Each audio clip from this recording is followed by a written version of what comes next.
Welcome to Radio Davos, the podcast from the World Economic Forum that looks at the biggest challenges and how we might solve them. This week, I'm joined by Kian Katanforoosh, founder and CEO of Workera.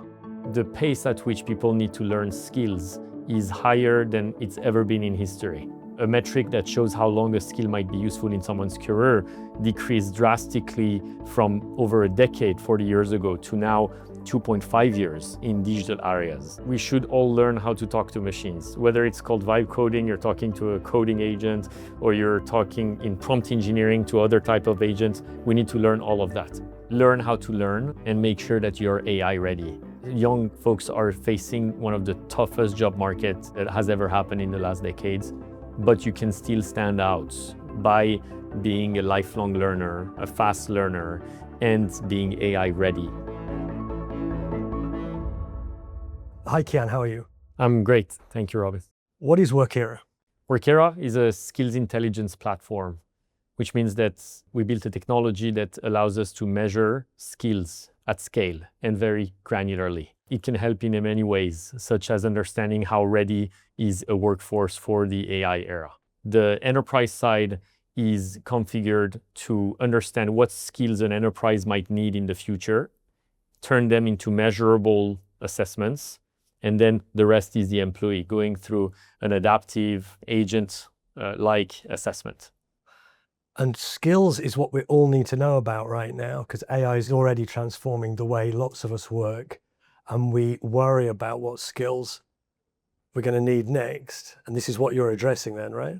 That's right. If you look today, the pace at which people need to learn skills is higher than it's ever been in history. The World Economic Forum has this data around the half-life of skill, a metric that shows how long a skill might be useful in someone's career, decreased drastically from over a decade, 40 years ago, to now 2.5 years in digital areas. So if you have a skill, it'll be useful just for 2.5 years, and then you're going to need something else. It's really dependent on the skill you're talking about. So, speaking in English might be a skill that has a longer half-life. We think it's going to be helpful for decades, even more. But AI skills change super rapidly. You constantly need to refresh your skills. And so it becomes a deep pain point for enterprises who want to stay up to date, to manage to refresh their skills at a pace that will allow them to innovate.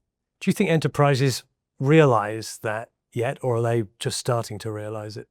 I think enterprises underestimate how much behind they are in learning velocity, in the velocity, especially if you compare to the startup ecosystem, where it's all about the speed. Most startups today would tell you that their moat is their team and their ability to learn and adapt to change.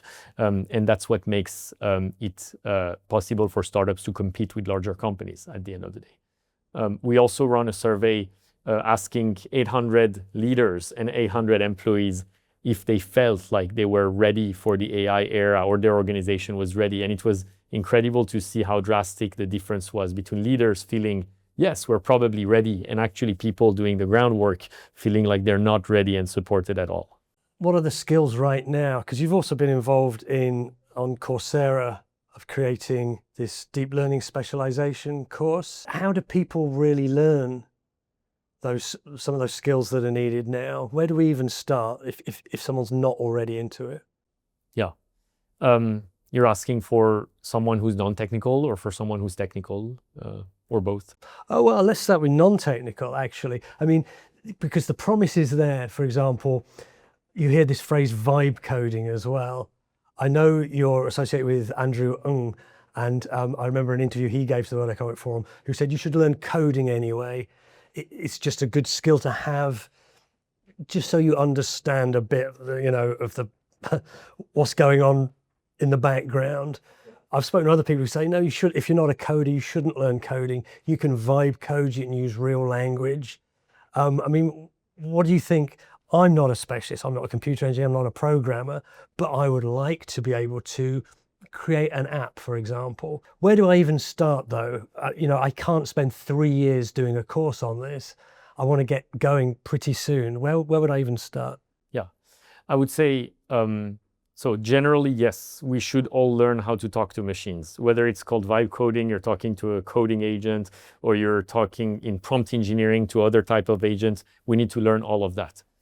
Some of that learning needs to be more structured. Like you need to have some sort of a formal introduction to what are the different AI systems that exist? How do you work with them? And that probably needs to be refreshed on a regular basis. So I would encourage people to do that formal learning. But outside of the formal learning, the way you keep up with things that change is through your learning mindset, growth mindset, learning velocity. Have you forged the right mindset and behaviors that lead you to continually want to learn? And you might take small steps at the beginning. You might try to incorporate a little bit more usage of an LLM into your daily life. You're planning a dinner for your friends. You're going out and you're trying to figure out what activities you want to do. You're planning a trip. And you make an active effort to include in your daily workflows some of these LLMs. And over time, you'll realize that it becomes a part of your life. You just don't think about it anymore. You like want to decide what to eat tonight and what are the restaurants around you. You will probably talk to a machine to do that. And you would not even realize at some point. I think that's the first level of literacy that is needed. If you go beyond that, then I would give you a different answer where you probably need to have even more of an active effort of being plugged in the right news outlets, the right media, following the right people in order to always be at the edge of what's happening. And that's more the type of things that an engineer would care about, or a scientist would care about, or an analyst would care about. Someone who wants to use AI in their professional career needs to be plugged in the Silicon Valley ecosystem today, in my opinion. Okay, what's one channel you would follow? Maybe I'm not following anyone. Well, I would say Andrew Ng has a great newsletter that comes out every Wednesday called The Batch. I would definitely follow that. On top of that, I actually tell my students at Stanford that look at who I'm following on Twitter and just follow the same people. And then 5 minutes a day, read X or Twitter and look at what's happening. And yes, there's a lot of fluff, but over time, you're going to sharpen your eye to understand what's fluff and what's not fluff. Can I get an AI agent? I don't want to talk to you about AI agents. Maybe I don't want to be on X and look at all that and filter out the fluff. Could I say to an AI bot, you go on X for me, find me the 5 most interesting things today? Is that possible yet? Yeah, absolutely. It's probably possible today already, maybe not mainstream, but it will be very soon. Just to give you an example of a similar problem that Workera solves. Historically, enterprises have been teaching their workforces with like one-size-fits-all classes. You take a class and you send it to thousands, tens of thousands of people, and you realize that very few complete it because it's not to the right level, it's not relevant to their job. And instead today, what we do is you just put an agent on top of all the latest courses that exist out there, and you let the agent figure out what the person should learn based on an assessment of their skills. So you don't need to think, where am I going to spend my time? Because the agent is going to tell you, based on what I learned about your strengths and your gaps and the goals that you have on your next projects, these are the 3-5 videos that you need to watch. It's going to take you 15 minutes and you're probably going to be good for this week. And the next week, we're probably going to look at another batch of learning based on your progress. Is that already available on the apps commonly available that people are using? Or is that something more specialized? I want to talk to you about your own AI agent, Sage. But also, could you just ask ChatGPT or DeepSeek or something? Because they do remember who you are and where you're at on a learning journey, or you're producing something. Would that even be sufficient for some of us? I'd say on the consumer side, if you're sort of a power user of ChatGPT, try to get that level of information. Try to use the search tool, the web search, a browser use, in order for ChatGPT or other LLMs to be able to help you with acquiring the right knowledge, for sure. When it comes to the enterprise, there is another series of data points that are important. What is your project? What is the OKRs of the company? What are the goals of the business?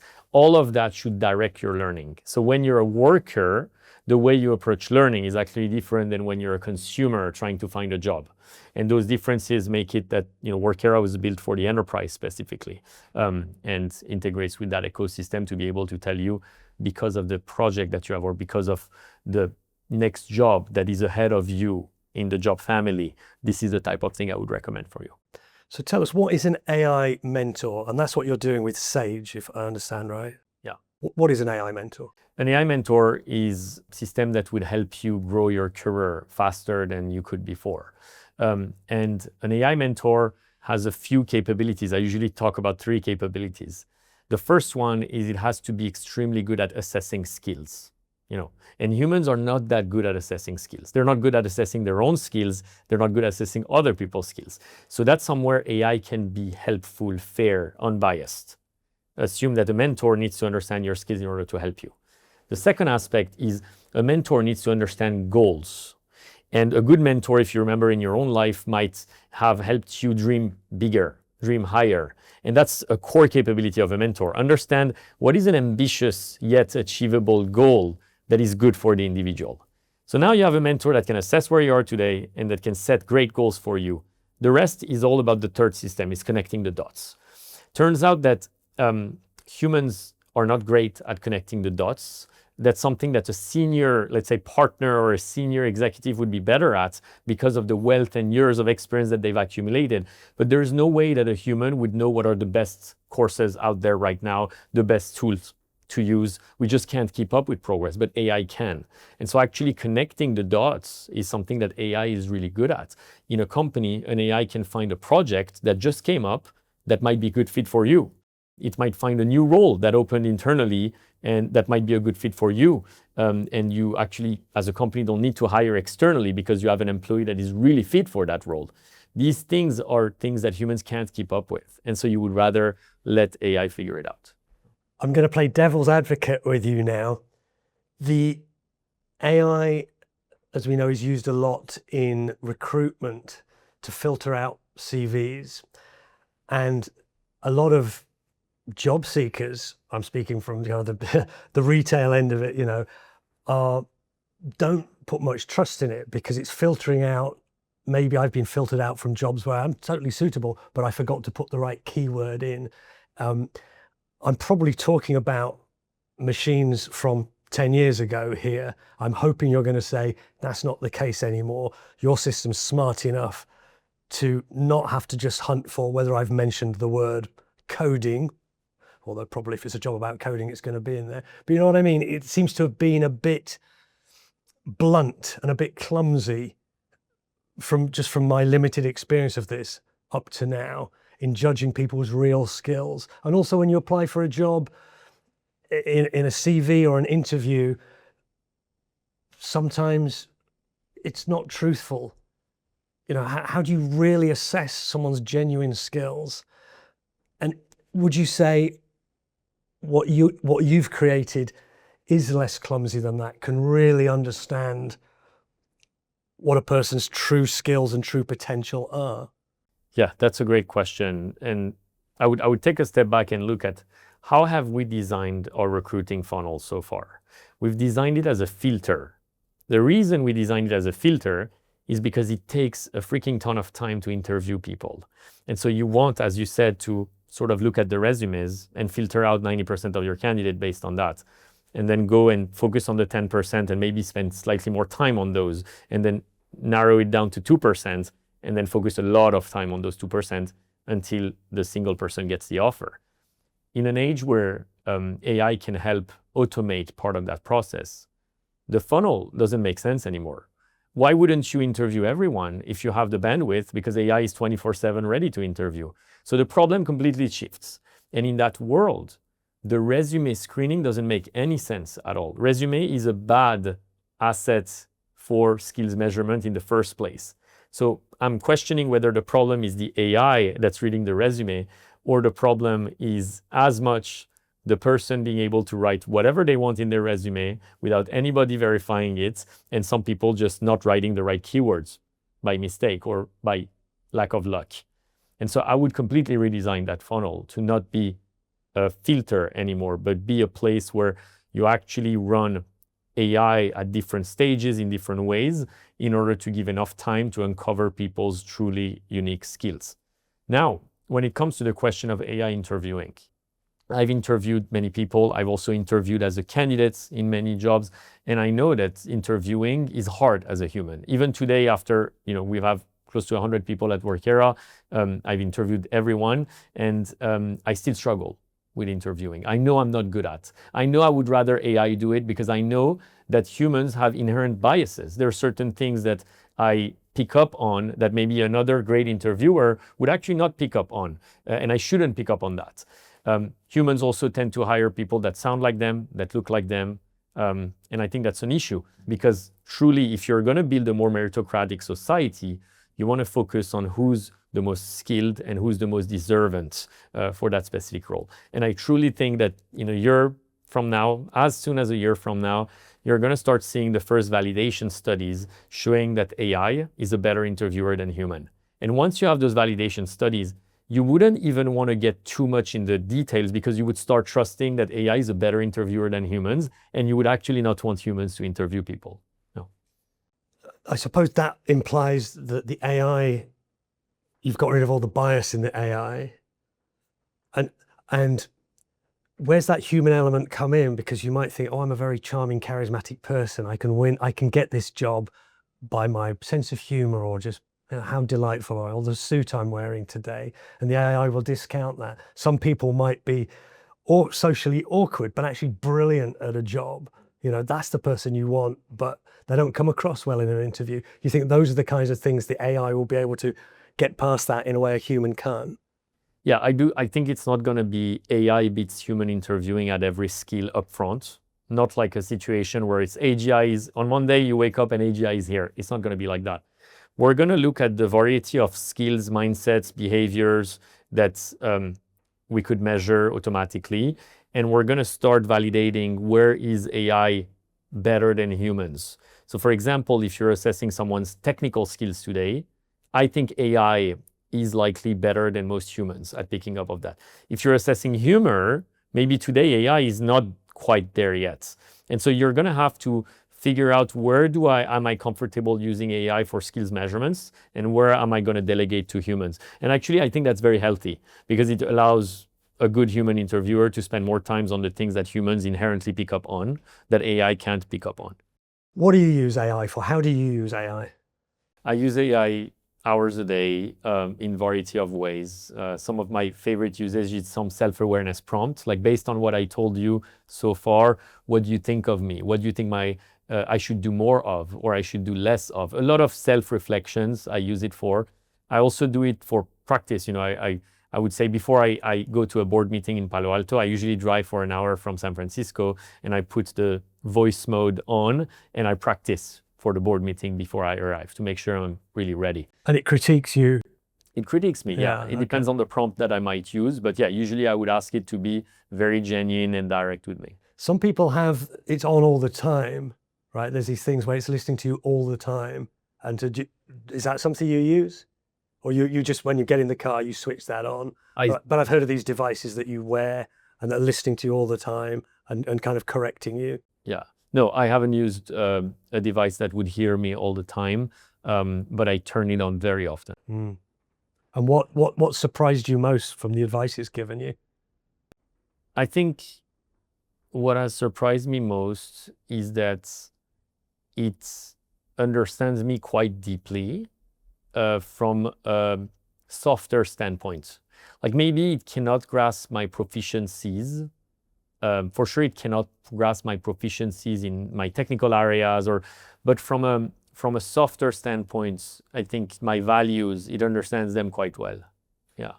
Does it also understand the different audiences you'll be speaking to? Because it might be that if you're doing a boardroom presentation, you need to be this version of you.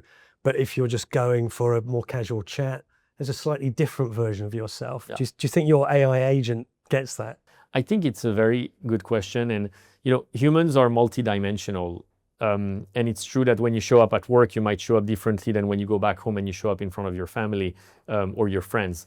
And the interesting thing is that AI can see all of them, all of those facets of you, and probably understands you more holistically as a human versus maybe if you have an AI that only follows you at work, it will see the work version of you. But if you have that, you know, consumer agent that's following you across your life cycle, it probably understands all the dimensions. Should we be worried about the big brother aspect of this though? I am telling an AI, therefore I'm telling a tech company everything about myself. in real time. We've learned, I think, since social media and since the internet, to be a little bit more protective of our data.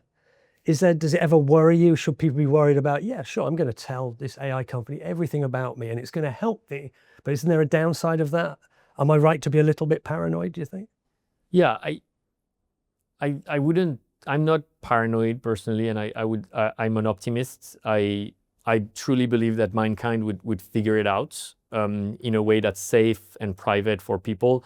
Just like internet browsing, we are used to it right now. However, I would say people need to learn about privacy, and they need to learn what can I upload on these systems, what should I not talk about to these systems. If you don't know, you're going to expose yourself to a ton of risks, and those risks are going to be exacerbated in the coming years. So I would take a dual approach. Yes, I believe that we're going to figure it out as a community, but two, I would urge all my friends and family and coworkers to be really careful about privacy and to know what they can do. Yeah, because I mean, if I even look back on what maybe I would post on social media 10 years ago, I wouldn't post it now. And so I guess it does evolve. And this might be, as you're saying, now and in a year's time, we will learn, and our behavior, how we interact with AI might moderate as we get more used to it and really understand how that data can be used.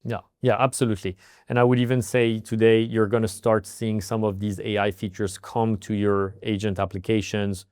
For example, you can go to your settings and look at the memories and what memories it has about you. And you can delete them if you'd like. And I would encourage people to do it if they need to.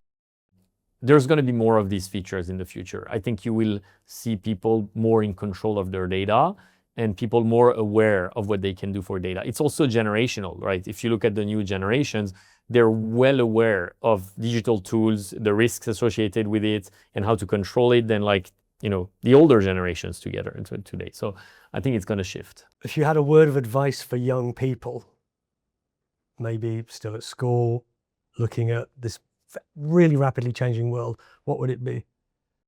I would say learn how to learn and make sure that you're AI ready. Young folks are facing one of the toughest job markets that has ever happened in the last decades, but you can still stand out by being a lifelong learner, a fast learner, and being AI ready and bringing a fresh perspective to the companies that you're going to join or build incredible companies for the new generation. And is there a book you would recommend to anyone, to everyone? And it doesn't have to be about AI or technology. Or if there's not a book, is there a podcast or a movie or something that you think everyone should get to know?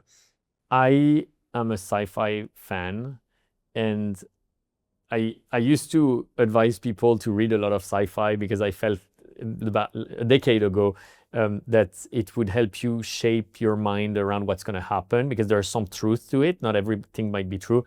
But today, I think it's a more accepted truth that sci-fi would give you a better outlook of what might happen or might not happen in the future. And so I have this trilogy called The Three-Body Problem that I absolutely love and I recommend to everyone to read.